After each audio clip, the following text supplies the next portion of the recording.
അപ്പൂപ്പ എവിടെ? അപ്പൂപ്പാനെ വിളിക്കും. അപ്പോ വന്നാ? അപ്പോ വന്നാ? ടാറ്റ കൊടുത്തേ.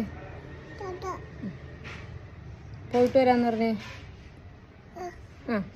പോയിട്ട് വരാം. അപ്പം നമ്മളിന്ന് ചെറിയ പർച്ചേസും കാര്യങ്ങളൊക്കെ ആയിട്ട് പുറത്തേക്ക് ഇറങ്ങിയതാണ്. അപ്പോൾ ഹനാനും അപ്പൂപ്പാനെ വെയിറ്റ് ചെയ്ത് നേരത്തെ കീയൊക്കെ പിടിച്ച് നിൽക്കുകയാണ് കേട്ടോ.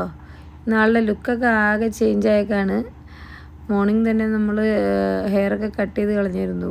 മൊത്തം ട്രിം ചെയ്ത് കളയാനായിരുന്നു പ്ലാനെങ്കിലും നമ്മൾ മൊത്തം വടിച്ചില്ല കേട്ടോ. കുറച്ച് മുകളിൽ നിന്ന് കളഞ്ഞതേ ഉള്ളൂ. നമ്മളാദ്യം ഒരു ടെക്സ്റ്റൈൽ ഷോപ്പിലേക്കാണ് പോയത്. അവിടെ ഒരുപാട് കളക്ഷൻസ് ഉണ്ടായിരുന്നു. അപ്പോൾ ഒരു മെറ്റീരിയൽ അങ്ങ് എടുത്തു. പിന്നെ ഞാനൂസിന് ഒരു ഷൂ വാങ്ങിച്ചു.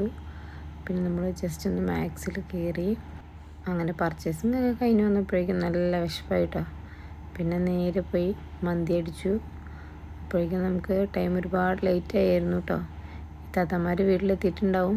അപ്പോൾ വേഗം വീട്ടിലെത്താനുള്ള തിരക്കായി. അതിൻ്റെ ഇടയ്ക്ക് ഞാനൂസ് ഒരു ഉറക്കവും കഴിഞ്ഞ് എഴുന്നേറ്റിട്ടുണ്ട് കേട്ടോ. വീട്ടിലെത്തിയപ്പോൾ എന്താ ഇത്താത്തമാരാകെ നെറ്റി. മോർണിംഗ് അവർ സ്കൂളിൽ പോകുമ്പോൾ കണ്ട ആളല്ലല്ലോ. ഹെയറൊക്കെ കട്ട് ചെയ്ത് ആകെ ലുക്ക് മാറി. മൂന്നാളും ഭയങ്കര ചിരിയായിരുന്നു. പിന്നെ പറയാണ്, ഞങ്ങളുടെ ഞാനൂസ് എന്തി ഉമ്മി, ഞങ്ങളുടെ ഞാനൂസ് എന്തി, ഞങ്ങളുടെ നാനയുടെ ലുക്കാകെ മാറിപ്പോയി, എന്തിനാണ് ഹെയർ കട്ട് ചെയ്തതെന്നും പറഞ്ഞ് ചോദിക്കലായിരുന്നു കേട്ടോ മൂന്നാളും. പിന്നെ നമ്മൾ കുറച്ച് സ്വീറ്റ്സൊക്കെ വാങ്ങിച്ചിട്ട് വന്നിട്ടുണ്ടായിരുന്നു. പിന്നെ എല്ലാവരും കൂടി ഇന്നത് കഴിച്ചു.